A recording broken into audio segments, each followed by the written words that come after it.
Muchachos, Buenos días, profe. Buenos días. Buenos días, profe. buen día, Buenos buen días, día, profe. Buenos días, profe. Buenos días. buen día.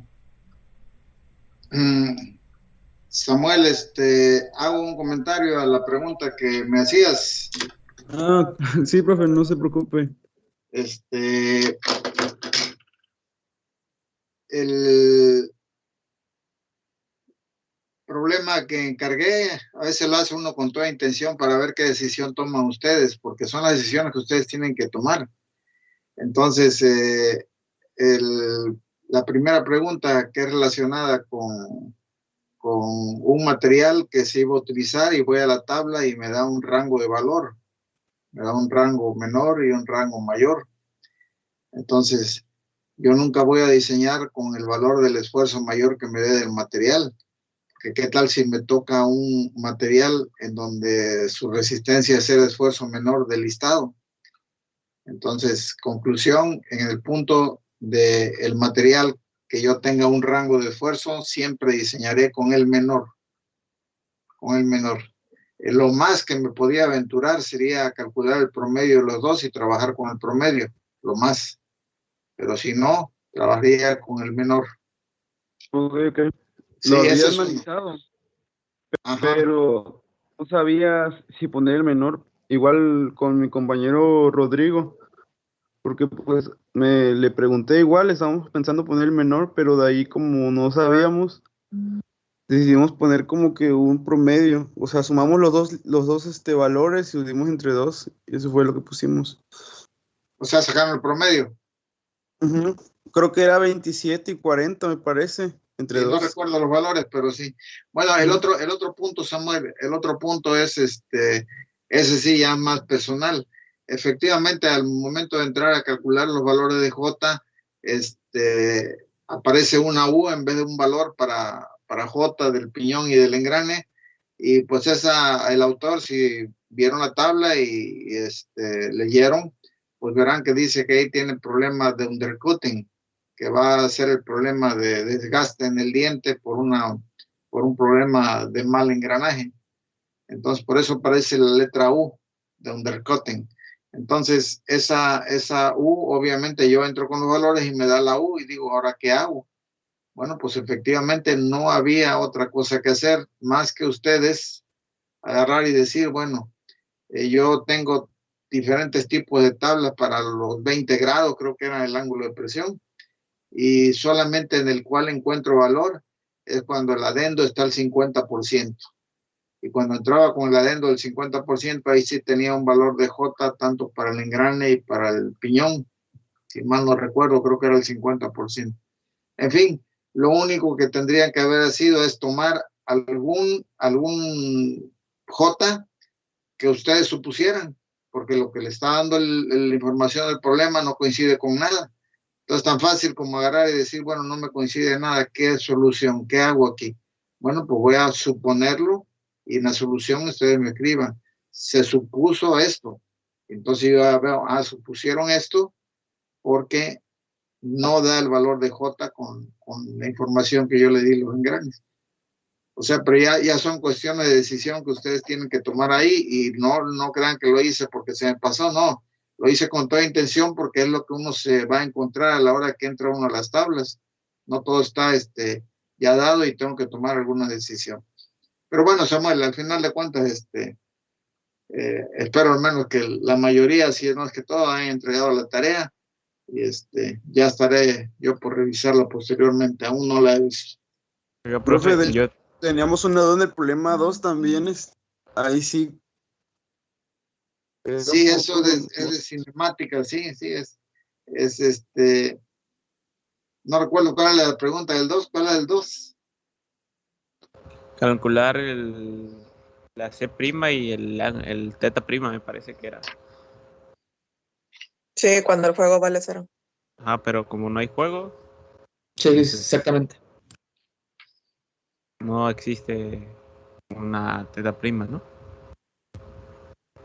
Sí, con juego igual a suero, dice. Sí, no, lo que había que hacer, no voy a entrar en detalle de solución por lo que quiero avanzar el día de hoy, pero al final de cuentas lo que tendría que agarrar la ecuación de B, la de backlash, la de B mayúscula, y poner B igual a 0 y trabajarla con lo que salieran los resultados. Pero sí, B vale igual a 0 en la información, en el problema. Pero bueno, ya lo revisaré y ya veré a ver qué fue lo que hicieron. El día de hoy,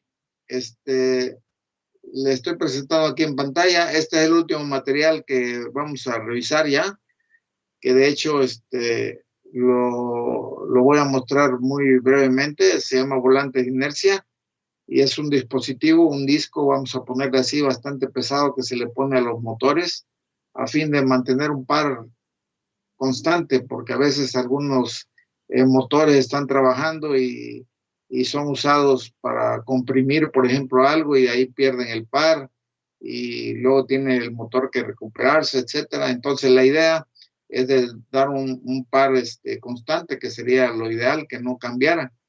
Entonces, dentro del material que nos da su texto, nos habla de los volantes de inercia, nos habla de algunas ecuaciones para calcular los esfuerzos, como este primer problema que calcula el esfuerzo tangencial, que está aquí. Momento de polar de inercia, aquí lo tenemos para un volante que tiene un agujero en su centro.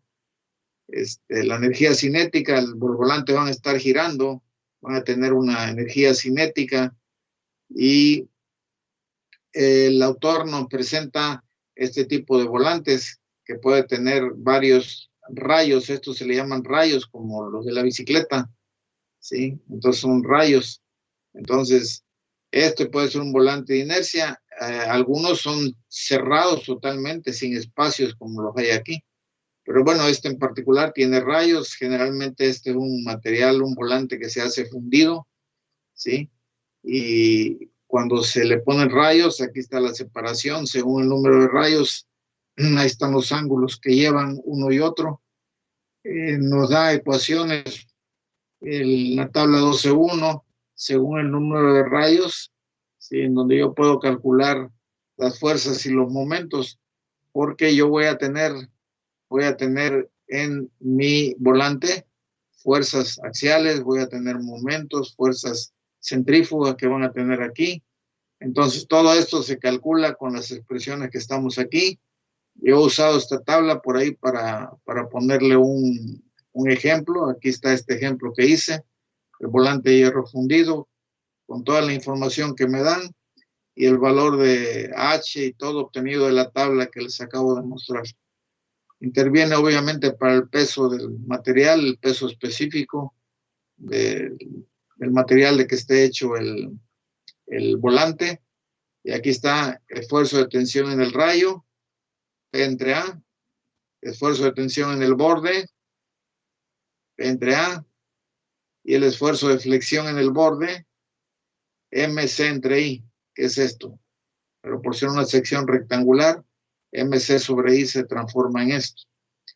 Entonces, como tengo aquí en el borde este esfuerzo y en el borde este esfuerzo, esta sería la sumatoria de ellos. ¿Sí? 3.000 con 1.400 me daría 4.600 en el borde. Entonces, hay otros problemas. Este es el par que yo les digo que se trata de mantener constante, ¿sí? Esta es la energía que requeriría tener el motor de la línea punteada hacia arriba, y esta línea luego que aparecen abajo son las que tengo de energía que no requiero en el momento en que está operando ese volante de inercia. Entonces, ahí están las ecuaciones.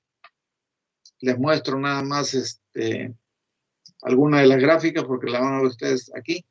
Esta es la gráfica del par y siempre se trabaja en función del par, ¿sí? Entonces, aquí ustedes están viendo esto que está aquí, lo que está abajo son par o energía que no requiero, pero que está siendo suministrada, pues, y estas sí, las que son positivas, pues las que están arriba de este valor promedio que tengo aquí, estas sí son las que van a ser utilizables. Entonces lo que pasa es que el par, en concreto yo les diría, la curva de par a veces llega a ser tan irregular que al menos la idea que tiene el volante de inercia es de mantener un par constante y que equilibre estas energías que yo tengo aquí. Está este problema. Hay otro problema por acá que no sé si tenga aquí está. Otro problema y otra vez tiene que ver con el par. Aquí lo ven con el par. Energía requerida y la suma de las que están acá abajo. A veces esta es la suma de lo que tengo acá arriba. Estas las sumas de energía que no voy a ser útil o no va a ser aprovechable en el sistema, etcétera. Entonces, ahí vienen los problemas resueltos. El día de hoy quiero, esto no va, esto no va. Se lo voy a poner esto en sus archivos, pero esto no va de tarea. Esto no. Quiero que vean, por favor, un video. Se me hace interesante y en donde nos habla acerca del par y cómo manejarlo. Entonces, vamos a revisar el video.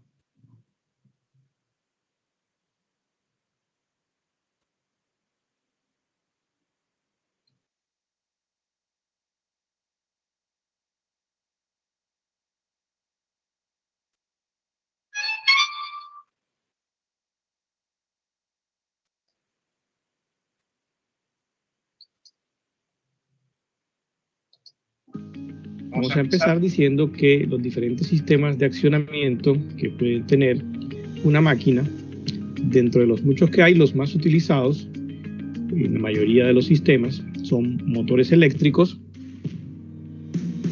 cilindros hidráulicos o cilindros neumáticos. Cada uno se utiliza de acuerdo a las diferentes características y necesidades que tengan nuestros sistemas. Nos concentraremos inicialmente en motores eléctricos, ya que tienen bastante versatilidad, hay gran rango de tamaños y se utilizan para sistemas de pequeña y mediana potencia. Para hablar del dimensionamiento de los sistemas de accionamiento, hay que hacer una distinción entre los diferentes regímenes de funcionamiento. ¿Qué consiste esto? Vamos a explicarlo con la siguiente gráfica. Supongamos una gráfica de tiempo de funcionamiento versus la velocidad, ya sea lineal o angular, de operación del sistema. Un sistema durante su funcionamiento tiene básicamente tres etapas. Una etapa inicial, que es el encendido, y una etapa de aceleración, que ocupa un tiempo. Luego un periodo de operación en régimen estable, es decir, a una velocidad nominal de operación. Y finalmente un periodo de detenimiento cuando se apaga la máquina. Pues estos tres periodos son, digamos, normales en el funcionamiento de una máquina. Dependiendo de las relaciones de magnitudes que haya entre esos tres tiempos, podemos caracterizar dos tipos de sistemas. Los sistemas que trabajan en régimen continuo o estable son aquellos donde el periodo de operación es mucho mayor a los tiempos de aceleración y detenimiento. Es decir, realmente la máquina trabaja la mayor parte del tiempo a una operación o un régimen casi constante, que es lo que llamamos la velocidad nominal del dispositivo. Por ejemplo, los ventiladores, las bombas, las bandas transportadoras, son sistemas que trabajan a régimen continuo. Tienen un periodo de encendido, pero la mayor parte del tiempo trabajan a una velocidad nominal. Y tenemos los sistemas que trabajan en régimen intermitente o transitorios. Son aquellos donde los tiempos de aceleración, desaceleración y estables son prácticamente del mismo orden de magnitud. Por lo tanto, son sistemas que están continuamente acelerándose, desacelerándose y deteniéndose, es decir, moviéndose y deteniéndose continuamente. En este caso, por ejemplo, los robots, manipuladores, las puertas automáticas, sistemas de manipulación, son sistemas que trabajan en este régimen. Vamos a concentrarnos en el video de hoy en sistemas que trabajan en régimen continuo. Para el ejemplo de hoy vamos a traer una gráfica de par de torsión de un sistema que opera a una velocidad nominal de 50 radianes sobre segundo. La gráfica de par de torsión, en este caso, como se muestra aquí, es una gráfica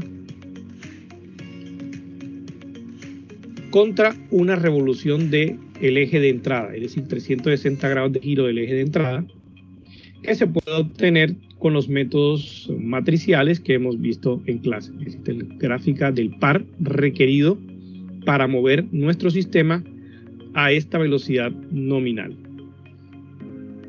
Y es la gráfica que nos va a servir para dimensionar nuestro sistema de accionamiento o nuestro motor.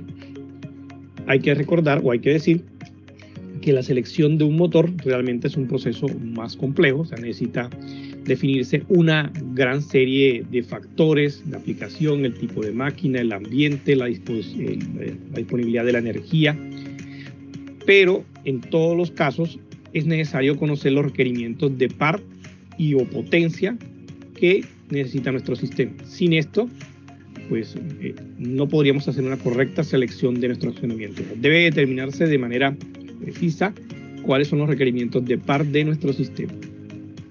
Después vienen el resto de los aspectos, pero el principal es el requerimiento de par. Y es la gráfica de par de torsión contra movimiento del sistema, pues es un insumo importante en este caso.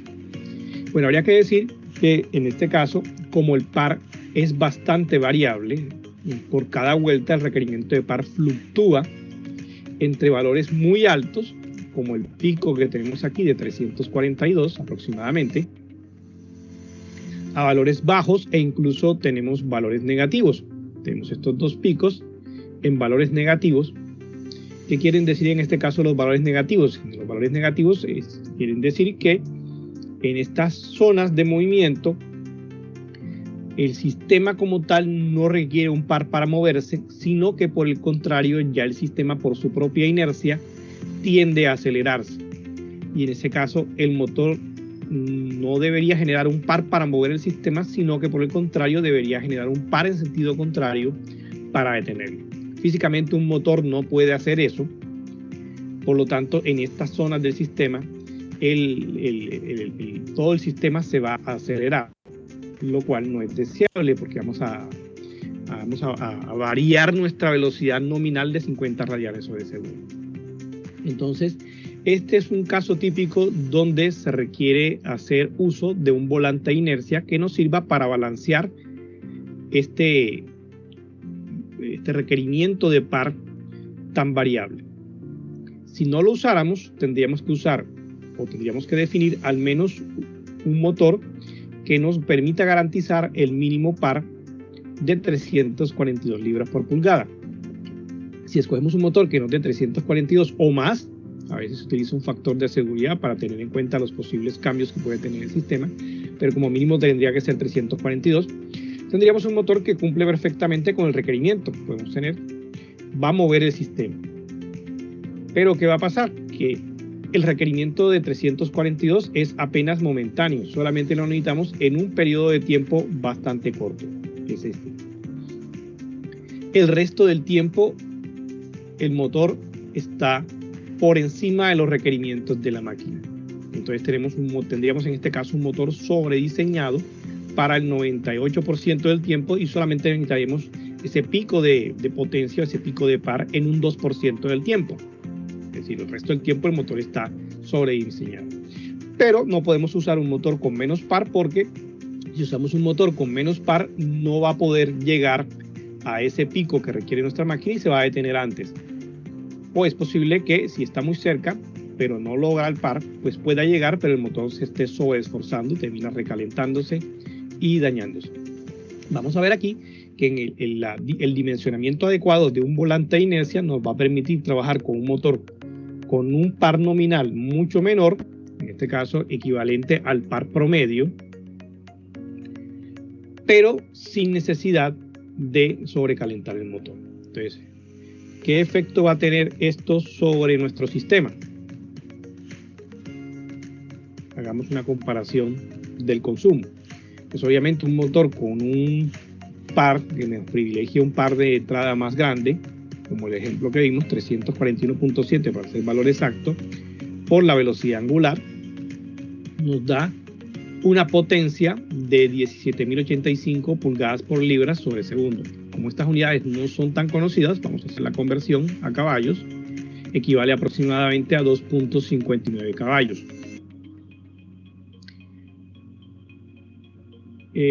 Convirtiendo esto directamente a potencia eléctrica sin contar en la eficiencia del motor, es decir, vamos a asumir un motor de eficiencia 100%, lo cual no es cierto, realmente es 95%, 94%, depende del tipo de motor. Eso equivaldría aproximadamente a unos 2 kilovatios. ¿En qué nos afecta? Bueno, esto es un motor grande, un motor de 2 kilovatios, es un motor grande, es un motor costoso, pero no solamente vamos a pensar en el costo inicial de adquirir este motor, sino en el consumo a largo plazo.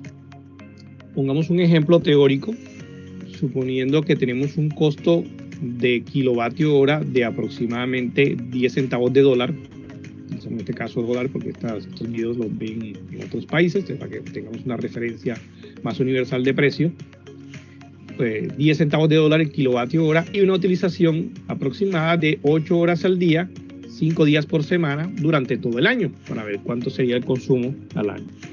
Un valor aproximado de esto nos daría aproximadamente unos 416 dólares de consumo eléctrico al año. Pero si en vez de utilizar este motor que me permite soportar la carga a pico, combinamos un volante de inercia y un motor con la capacidad de darme el par promedio, la potencia requerida por el motor bajaría a 0.53 caballos, que convertidos a potencia eléctrica son aproximadamente unos 400 vatios, 0.4 kilovatios. Como se ve aquí, si comparamos los dos motores, obviamente este motor va a tener un consumo mucho menor que el motor de 2 kilovatios. ¿Cuánto sería? Bueno, en nuestro ejercicio teórico de consumo, pues simplemente le bajamos la potencia, el mismo consumo en horas. Esto sería aproximadamente unos 83 dólares, 3.2 dólares. Esto significa en términos generales, para este caso particular, un 80% de ahorro en consumo de energía. Aquí le pongo un asterisco porque realmente este es un cálculo simple, no estamos teniendo en cuenta otros aspectos como la eficiencia del motor en función del rango de carga del motor, que generalmente se analiza con la curva de eficiencia del motor, y que me puede dar unas variaciones en el porcentaje de ahorro. Y que este porcentaje de ahorro depende de cada caso en particular. No siempre vamos a tener este porcentaje tan grande de ahorro. Va a depender mucho de la curva de requerimiento de par de nuestro sistema. Puede haber casos en los que el ahorro sea menor, 50%, 40%, 20%, 10%, y ahí es donde el criterio de ingeniería y de economía es el que va a primar para determinar cuál es nuestra mejor opción en este caso. Si el ahorro de pronto no es tan sustancial, que amerite los costos adicionales de diseñar y colocar en nuestra máquina el volante de inercia, pues probablemente nos iríamos directamente por la alternativa de motor con más potencia. Pero podríamos decirlo en términos generales y haciendo la salvedad de la magnitud del ejemplo que les voy a mostrar. Esto es comparar, por ejemplo, el consumo de una camioneta grande, si la vamos a utilizar únicamente para movernos nosotros, una persona, todos los días, de la casa al trabajo o de la casa a la universidad, versus el consumo de un vehículo compacto, también para mover a la misma persona. No quiere decir esto que el compacto siempre sea mejor que el vehículo grande, porque en los casos en que necesitamos mover mucha carga, pues el vehículo grande nos va a servir, pero para una utilización diaria de una sola persona, pues el consumo del vehículo grande siempre va a ser mayor, y obviamente el costo. Entonces más o menos es equivalente a lo que mostramos aquí. Entonces aquí en este porcentaje de ahorro es donde se vuelve evidente las ventajas de incorporar un volante de inercia. Vamos a ver entonces ahora cómo se determina o cómo se calculan las dimensiones de un volante de inercia. Pero primero vamos a ver algunos ejemplos de lo que es un volante de inercia y cómo se coloca en la mayoría de las máquinas. Aquí vemos, por ejemplo, una animación. Es un dispositivo oscilante, fíjate, tipo troquel, donde se generan cargas variables. En este caso, el volante se utiliza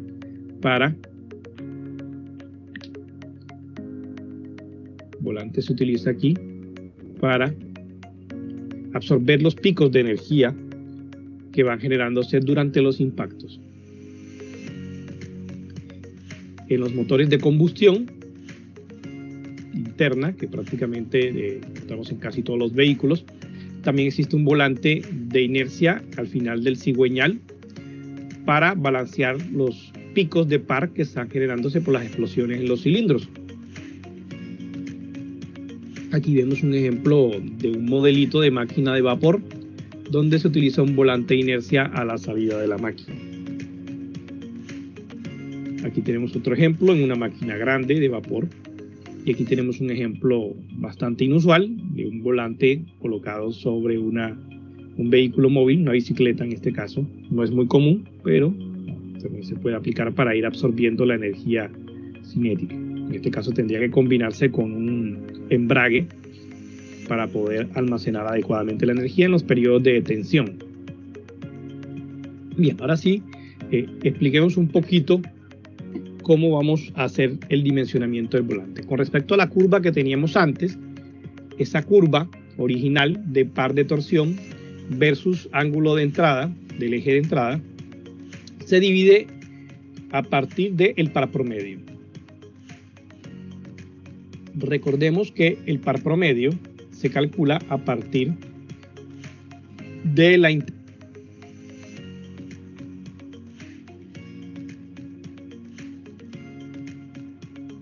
promedio sería la integral de mi función de par en términos de teta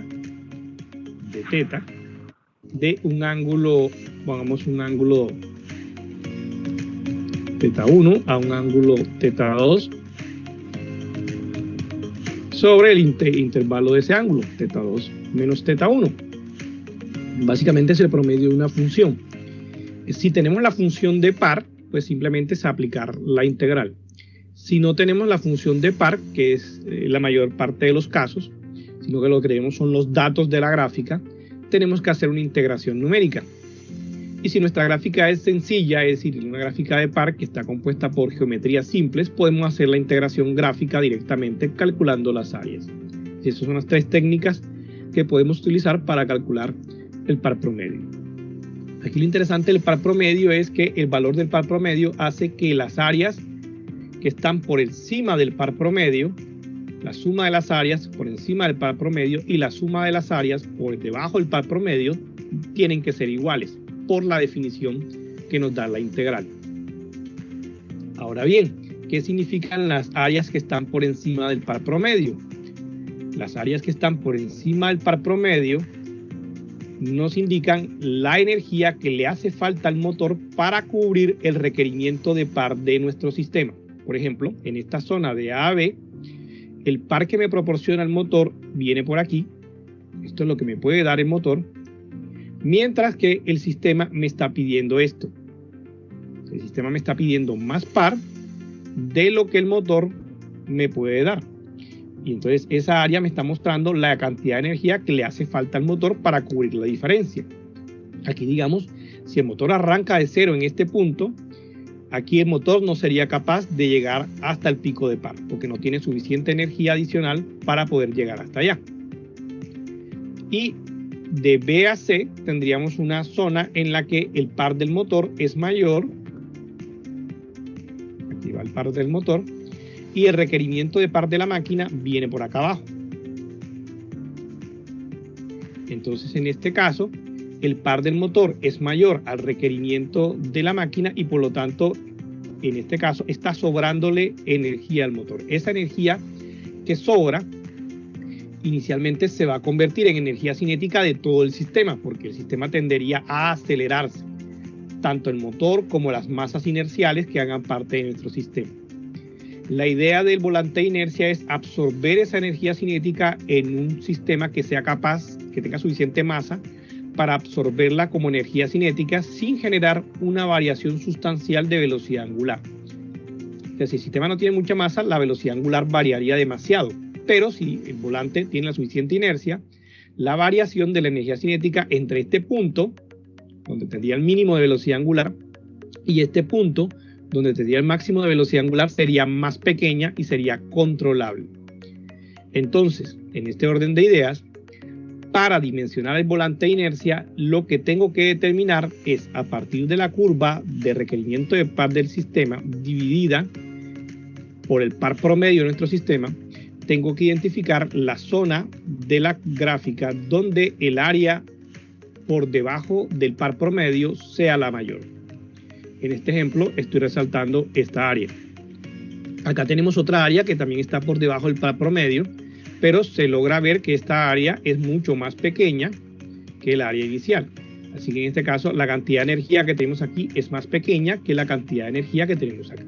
Nuestro volante lo diseñamos con la cantidad de energía de la mayor área que está por debajo del par promedio, porque esa es la energía que nos va a sobrar, porque ahí el motor tiene más par que nuestro requerimiento de carga, y esa es la que queremos almacenar en el volante de inercia. Si tenemos varias áreas, entonces identificamos solamente la mayor área negativa. Hay que tener presente que estas curvas son continuas, son cíclicas. Es decir, aquí termina un periodo e inmediatamente inicia el siguiente periodo. Por lo tanto, por cada vuelta del eje de entrada, el sistema absorbe toda la energía y la devuelve nuevamente al sistema. Por lo tanto, el volante de inercia no se debe quedar con nada de energía. El almacenamiento de energía es momentáneo. Fíjense que en este caso se calcula a través de integración el área como 261.5 libras por pulgada. Vamos a ver cómo ese cálculo de esa energía lo convertimos en la inercia que queremos encontrar del volante. Para eso vamos a usar un modelo simplificado donde tenemos por este lado el motor acoplado a una carga de nuestro sistema. Esta es nuestra carga que vamos a mover, esta es la máquina, los mecanismos, todo esto está simbolizado en esta caja. Y se supone que ya nosotros conocemos el requerimiento de par de esta carga. Y colocamos nuestro volante. Entonces, sobre el volante vamos a tener el par de la carga, que es el par que se opone al movimiento, y el par del motor, que es el par que trata de mover nuestra carga. ¿Okay? Y el volante, aquí estamos asumiendo que el volante está conectado directamente al motor y al eje de entrada de la carga, así que todos giran a la misma velocidad angular. Si hacemos una sumatoria de momentos sobre el eje del volante de inercia, tendríamos que la sumatoria de torques es igual a I por alfa, según la ley de Newton. Lo que se traduciría en que el par del motor menos el par de la carga va a ser igual a I por alfa. Y aquí es donde viene nuestra primera gran diferencia con el modelo teórico. En el modelo teórico supondríamos que la carga va a ir a una velocidad constante. Pero en la práctica, como esta diferencia de pares nunca va a ser cero, digamos todo el tiempo, nunca van a ser exactamente iguales estos dos, pues el sistema va a estar acelerándose y desacelerando. Como vimos allá en la gráfica, en los momentos en que el par del motor sea mayor al par requerido por la carga, el sistema va a acelerar. Y en los momentos en que el par del motor sea menor al par requerido por la carga, el sistema se va a desacelerar. ¿De dónde tenemos esta información? Pues el par de la carga es la curva que tenemos y el par del motor lo vamos a asumir constante, que va a ser nuestro par promedio.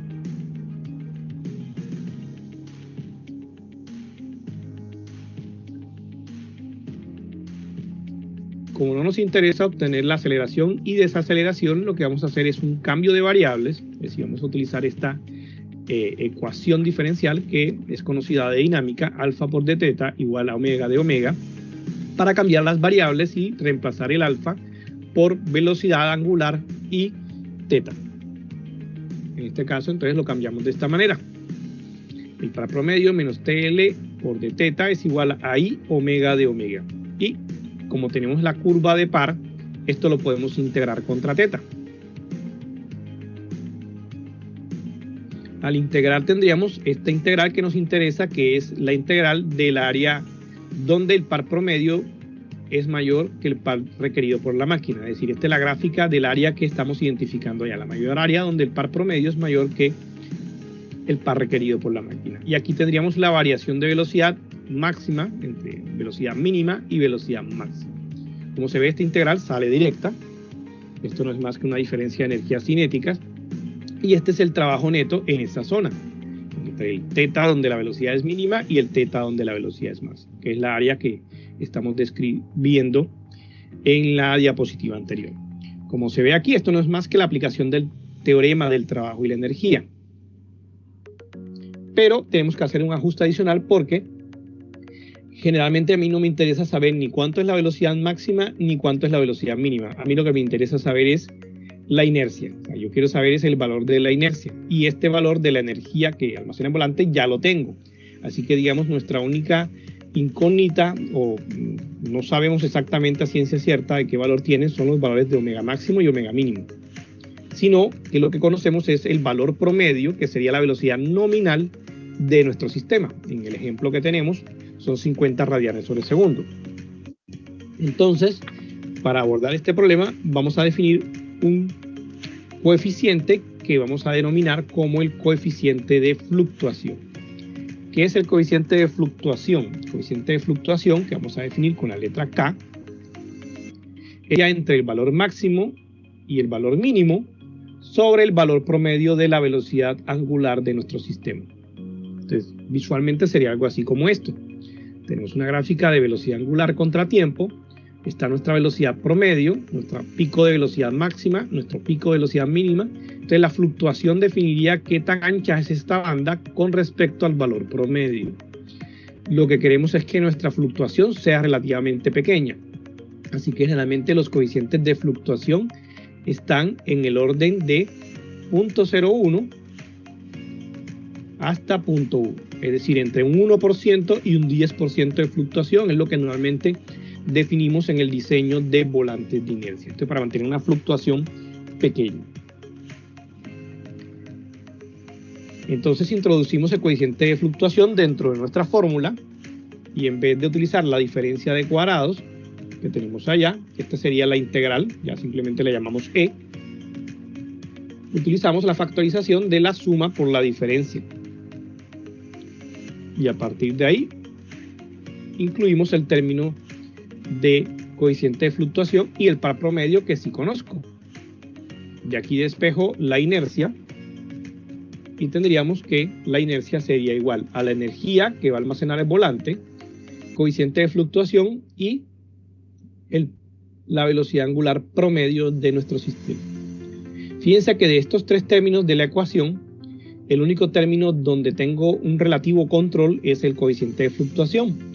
Porque la energía ya depende de la configuración que tenga nuestro sistema. Si el sistema ya está diseñado completamente, digamos, ya está en una fase de diseño bastante avanzada, no se puede influir tanto en este término.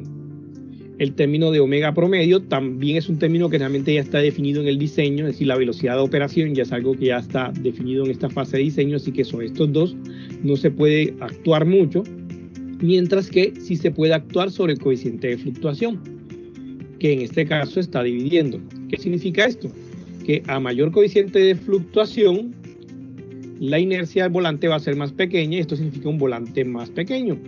A menor coeficiente de fluctuación, que sería lo que uno quisiera, idealmente, que no variara tanto la velocidad, voy a necesitar un volante más grande. Así que la decisión genera, digamos, dos aspectos, digamos, contrarios.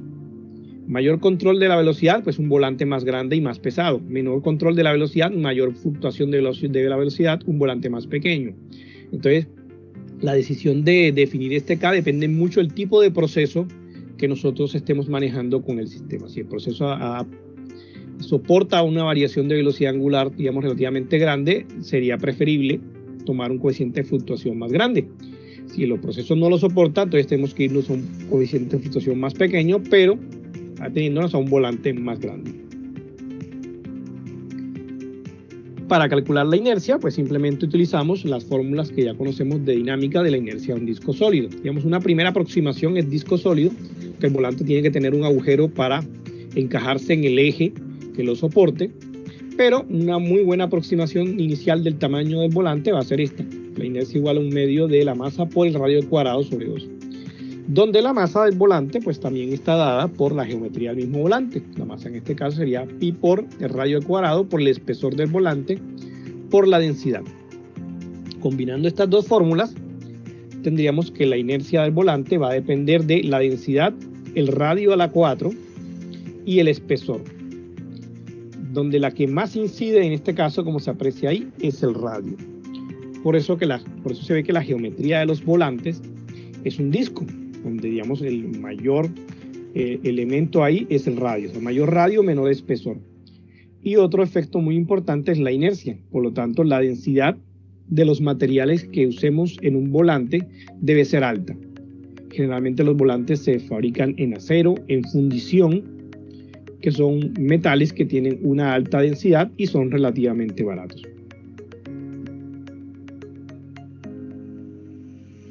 En nuestro ejemplo, vamos a utilizar los datos que ya tenemos del ejemplo, reemplazamos en nuestra fórmula. Aquí en este caso estoy escogiendo un coeficiente de fluctuación, digamos, promedio entre 0.1 y 0.01, es decir, un coeficiente de fluctuación del 5%, con la energía que ya hayamos calculado inicialmente y con la velocidad angular promedio que tenga nuestro sistema. Esto nos da una inercia de 2.09 pulgadas libras por segundo cuadrado.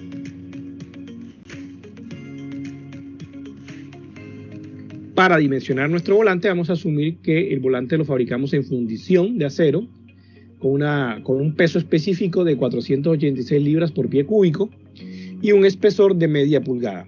En este caso asumimos el espesor porque son dos medidas del volante. Entonces un esquema sencillo es asumir un espesor estándar y de acuerdo a ese espesor calcular el radio. Usamos nuestra fórmula y despejamos el radio. En este caso recordemos que el radio es a la 4, aquí sacamos raíz cuarta. Esto nos daría un radio de aproximadamente 7.77 pulgadas. Es decir, un diámetro de volante de aproximadamente unas 15 pulgadas y media pulgada de espesor. ¿Cuánto puede pesar este volante? En este caso, si calculamos el peso del volante, utilizamos la fórmula del peso. En este caso usamos el peso específico, por eso calculamos directamente el peso. Entonces tendríamos, reemplazando los valores, el radio 7.67 pulgadas, el espesor 0.5 pulgadas, el peso específico 486 libras por pie cúbico y la conversión de pieza a pulgada.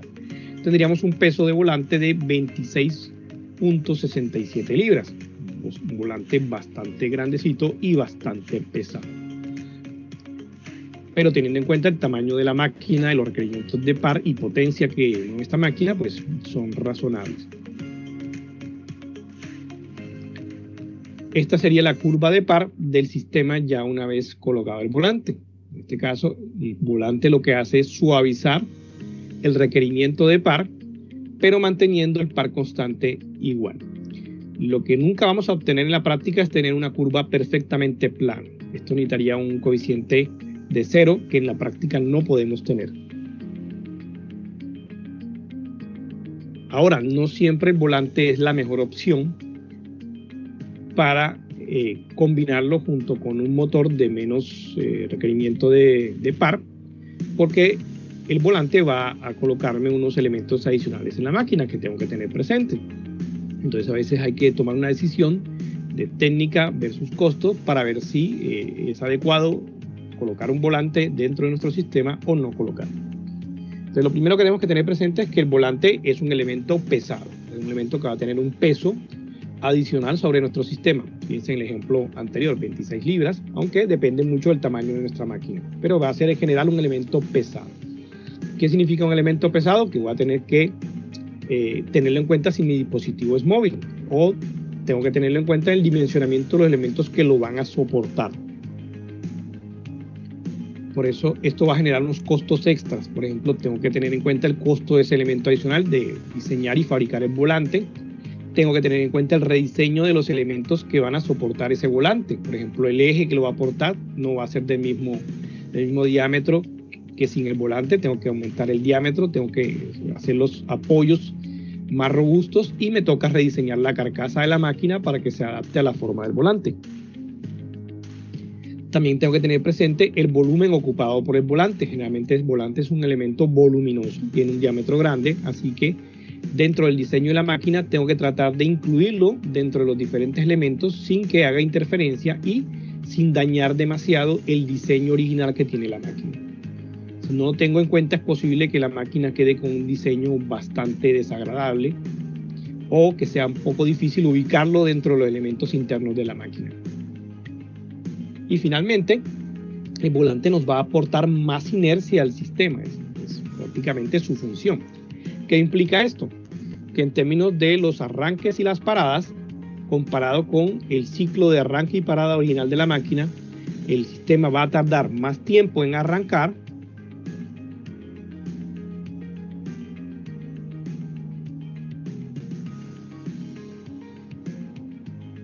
y también va a tardar más tiempo en detenerse.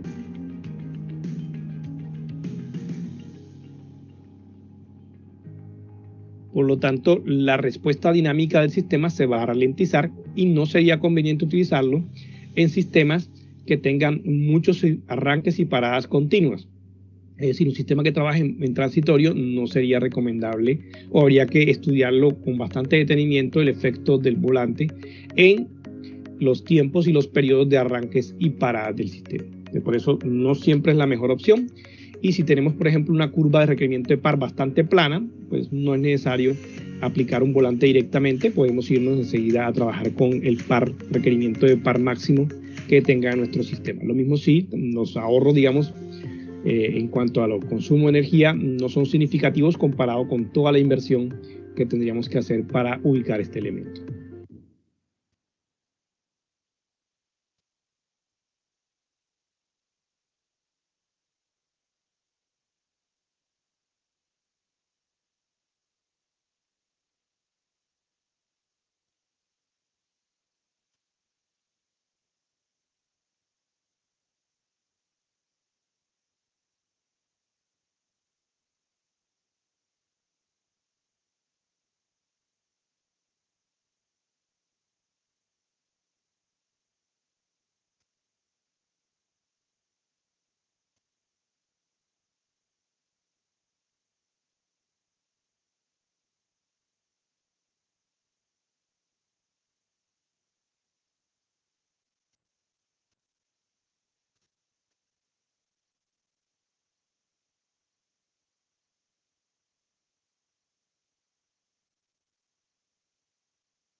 Porque tiene apagado el micro. Si está hablando no se escucha.